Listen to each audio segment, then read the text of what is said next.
Hello and welcome back to Automation and beamng.drive. I am very tired and today we are making basically just the worst car we pretty much can make. So it's going to be the cheapest, nastiest piece of work you've ever seen. Starting off, we are going to give it steel body panels. It is going to be running a partial monocoque and it is going to be made out of steel. It is also going to be running a transversely mounted engine at the front, and for the suspension we are going to go with McPherson strut and solid axle leaf. In future we might change that out to solid axle coil at the front, but we shall see how I feel later on. As for the engine, we are going to go with a inline 3. It's going to be a decently sized inline 3, I think.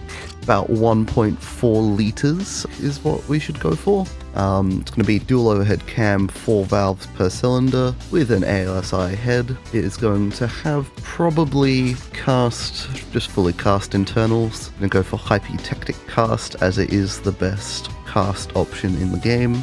Pretty much the only thing better for it than for pistons is forged light, because even forged heavy is a lower RPM, and so it is slightly worse. I believe we're going to go with no balancing mass. I don't see any reason why we should have it. We're going to give it VVT-I. It is going to be running on multi-point injection, single throttle body, standard low manifold. It is going to be running on 85 RON fuel, so you can probably burp into it if you've had a couple drinks and it will fire up. Going to be running on a cast low header with a two-way catalytic converter. I don't know what an exhaust reactor is. I've not actually done any testing with it, but we'll go two-way. We'll see if we can meet the emissions requirements with a two-way. We are going to go reverse flow second muffler, nothing on the first muffler. Severe engine issues, so we're going to need to drop the RPM quite a bit. Change out our crank as well, I think. Yeah, we're going to need harmonic damper, otherwise it just will not run. But we're going to go about 5200 RPM, even though that is going to cause us some reliability issues. That should be fine for the sort of build we're aiming for. As for the manifold size, I'm just going to tweak around with this a bit and I'll see you in a moment. After some ever so slight tweaking, we make 78.2 horsepower at 4600 RPM, and we make 140.6 Newton meters of torque at 3100 RPM. Let's see how it sounds. Full throttle, and away we go. Thing's quiet as a mouse. Let's just remove the muffler straight up. And try again.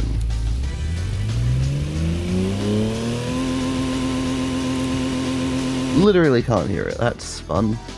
Making slightly more power now that we have removed our muffler. We're going to just shrink the exhaust down a little bit more. So I don't remember if we were making 70, I think we were making 76 horsepower, right? No, 78.2. So we actually make more power with the muffler than we do without it. That is quite funny. But we'll go with this exhaust size for now, and we'll see how it sounds in beamng.drive. So we're going for a ute because that is just the car I wanted to make with this engine. So I really wanted to go with a inline 3, but I think I'm sort of obligated to go with a ute given that I'm Australian. So this is for a future challenge that you will see at some point, hopefully. We will just do some testing in beamng, after we make this car, before the actual challenge itself. But yeah, not going to be all that competitive, but that's why I'm going for a ute, because everyone's sort of going for a vehicle from their own country. I know this is supposed to be a K ute, but I mean, it's still a ute, is it not? Gonna go 155, seems fine. And gonna go for drum brakes all round, don't need any of that fancy stuff.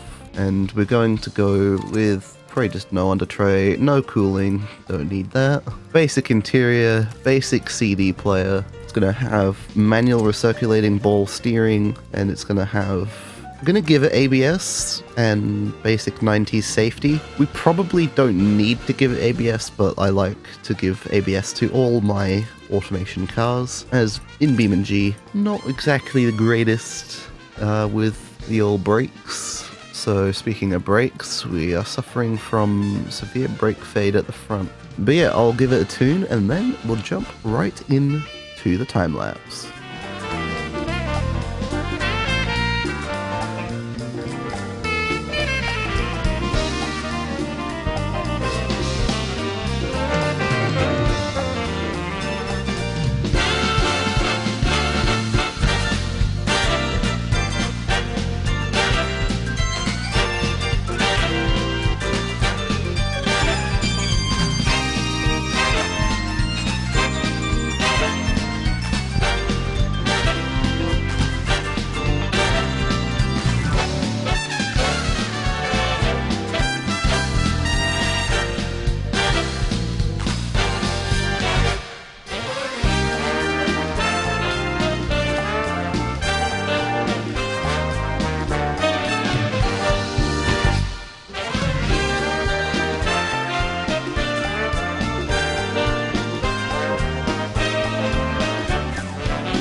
And here we are in Utah, and we have the Okayama Squared.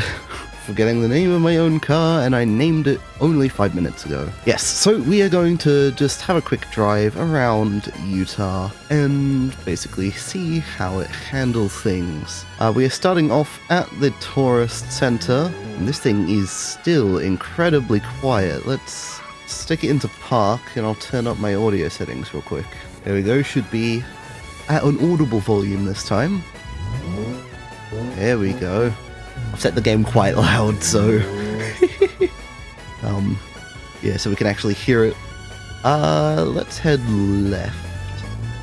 So some of the changes I made were, goodness, it started off in second gear and I'm flooring it right now, so that's odd.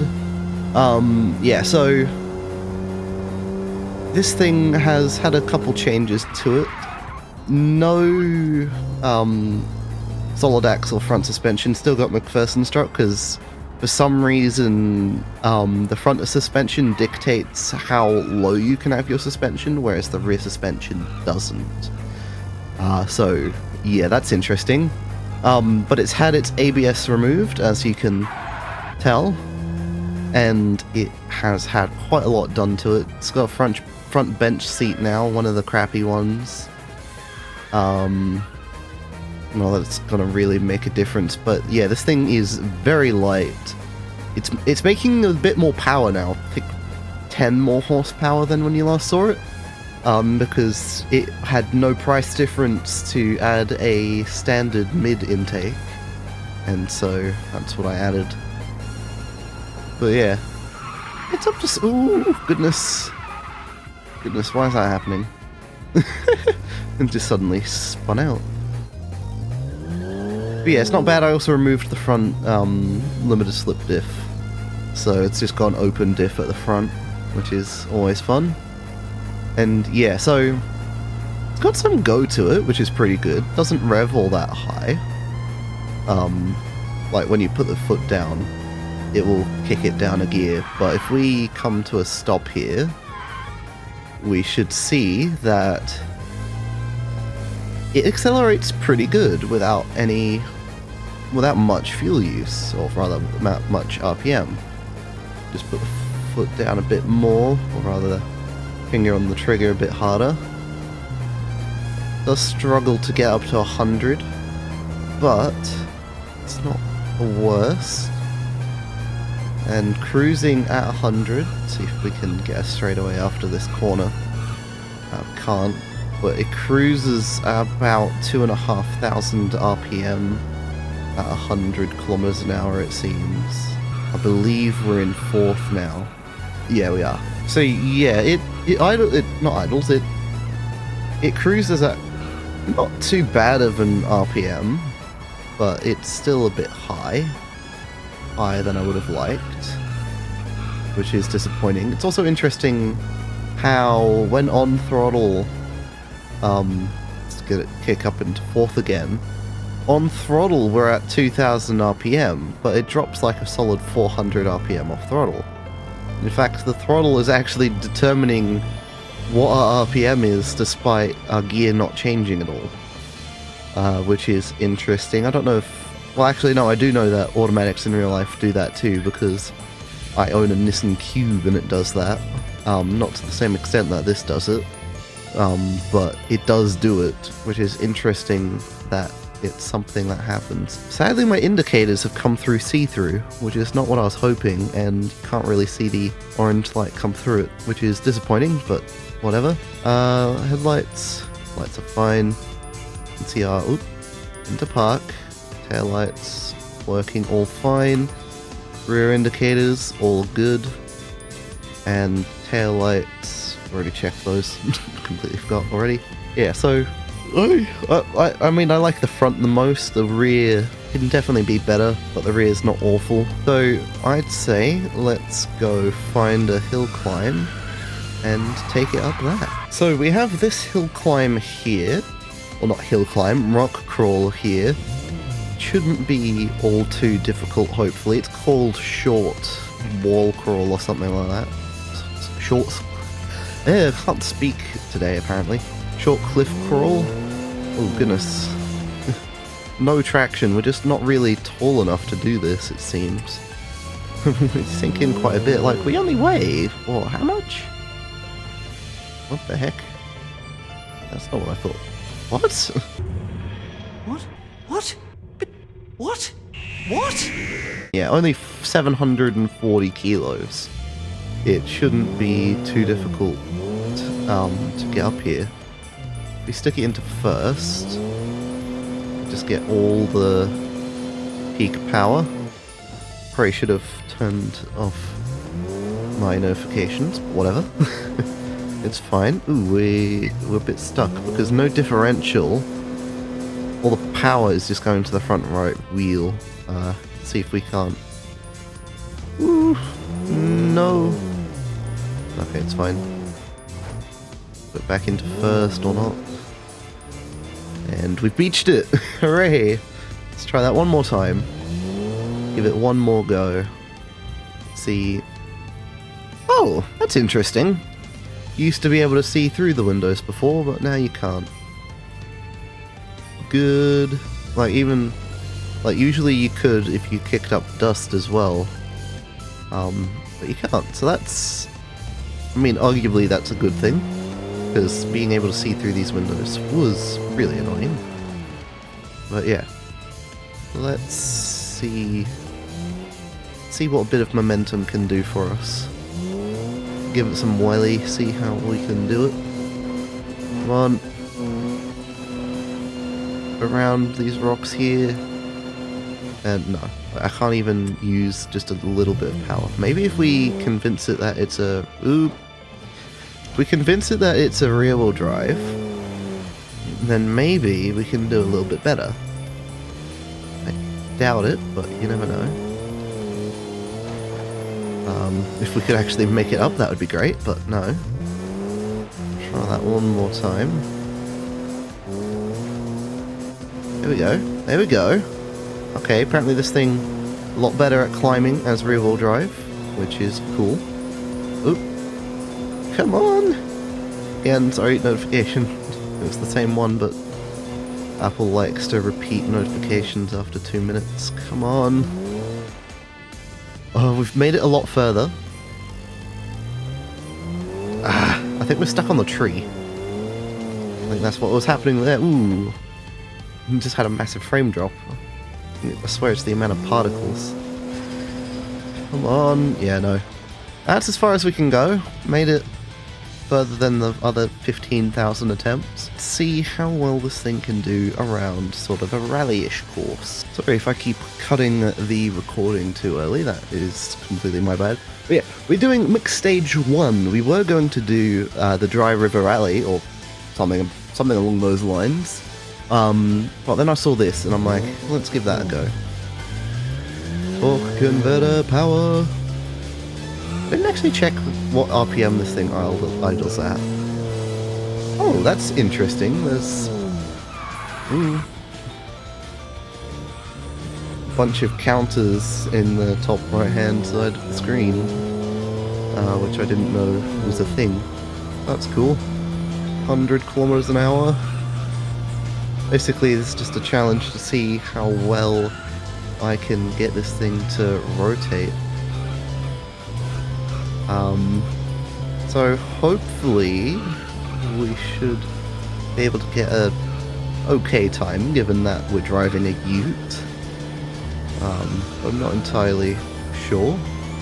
Hopefully we don't end up crashing into a random cactus or rock or something like I did last time I drove around here. I don't believe I made that into a video. I'm not sure. Goodness. Maybe I did. I honestly do not remember. I don't even remember what video it would have been. But yeah, so handling it quite well. It's not happy that it's got an open differential, but that's kind of to be expected. For a mixed stage, this is a lot of tarmac so far. But yeah, should be fine.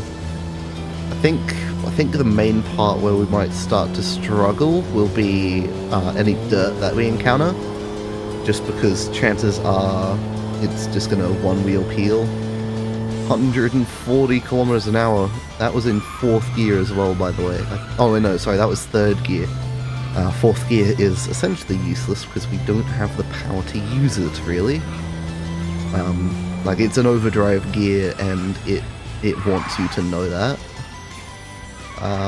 Brakes are honestly quite good. I do lock them up quite a bit, but like the stopping force is quite good. Given that they're drum brakes as well, which is interesting. Like, I know drum brakes can still be pretty good.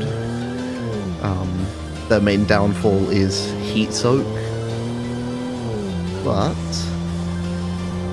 I don't believe we're gonna be experiencing that at all. Goodness me. Well, that's full throttle up there and losing steam, which is quite funny. Here's the dirt part. Okay. Let's see how we go. Probably not very well is going to be the answer. But that's purely just because we don't have any sort of differential to help us when it comes to putting the power down. Now, don't want to fall down there, that would not be good. Hopefully we can get a decent time. I think after this I'll go around in a stock Ibishu Covert and see how that fares. Goodness me. Nearly did not brake in time. I went to Forza Shift. I pressed my handbrake button and not my shift up button. Oh no.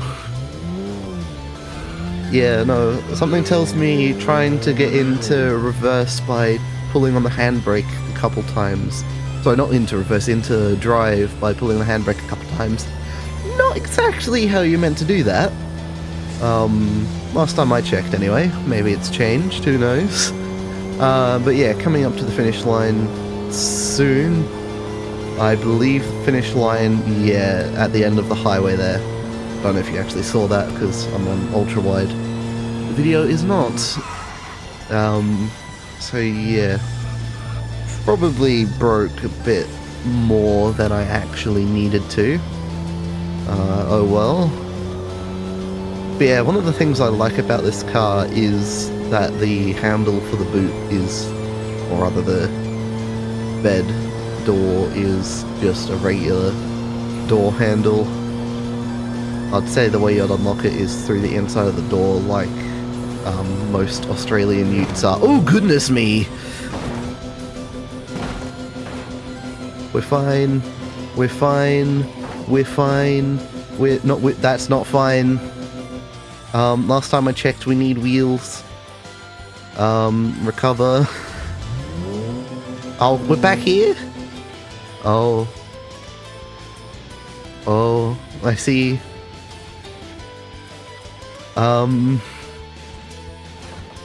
Yeah, no, we dead.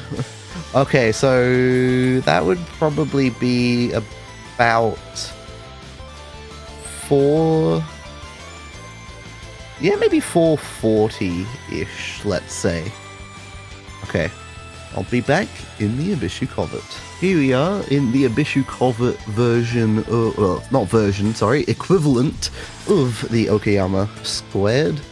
It is a manual, I believe, 4-speed, and it's a 1.3 litre, probably inline 4. So it's definitely got a lot more go in it. I mean, it's a smaller engine, but I believe it's running a 5-speed, probably, manual. Well, it's running a manual, I know that much for certain, but also revs a lot higher, so probably making a little bit more power than we are in the Okayama Squared. Still no ABS. As I said, this is quite literally the Covert equivalent of what we were just driving. But hopefully should be fine. Not sure if it has a open diff or not. It very well might have an open diff. Just not entirely sure. But ooh, goodness, what was that? Who knows? We'll see how we fare. Handling pretty well. Minus my gearbox related skill issues. Yeah, so it's got a bit of not much low end torque, it seems. Like floor it, just no acceleration, which is what you'd expect from a 1.3 litre vehicle like this. Yeah, so not really much to say in regards to it. It's like, it's a very nice car, I suppose. Like, interior, very basic. But yeah. Around the same sort of speed that we were... Ooh. I put my foot just fully on the brake there. Yeah, getting around the same sort of speed that we were in the Squared, which is good. Should be quite similar in performance to each other. Hopefully. Give it a bit of handbrakey around the corner, just to get some more rotation into it, as this is a front engine, front wheel drive vehicle.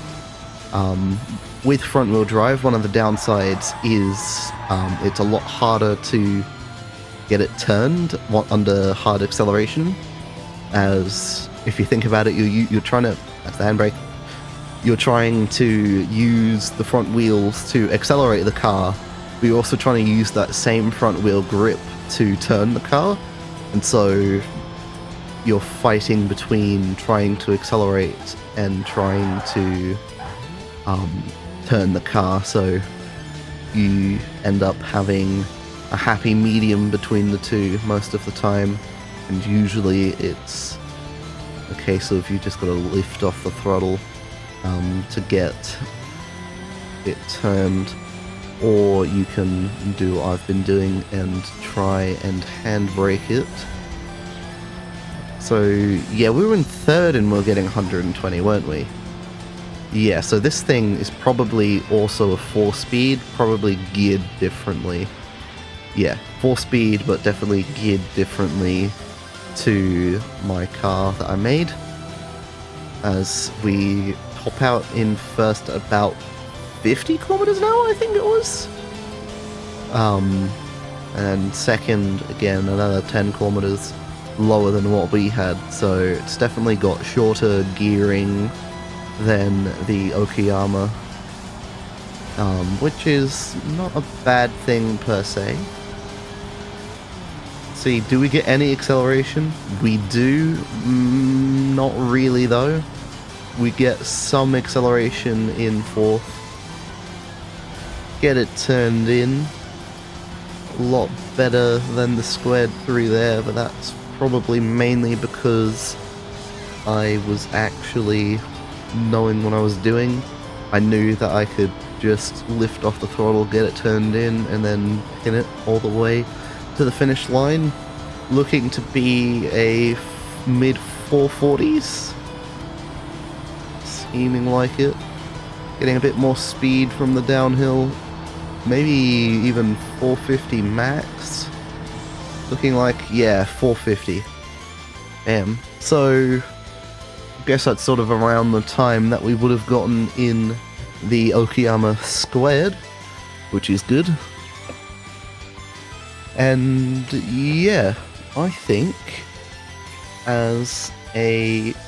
Sorry, I'll put it on Do Not Disturb, I suppose. I think as a final send-off, we won't take it off the car jump arena.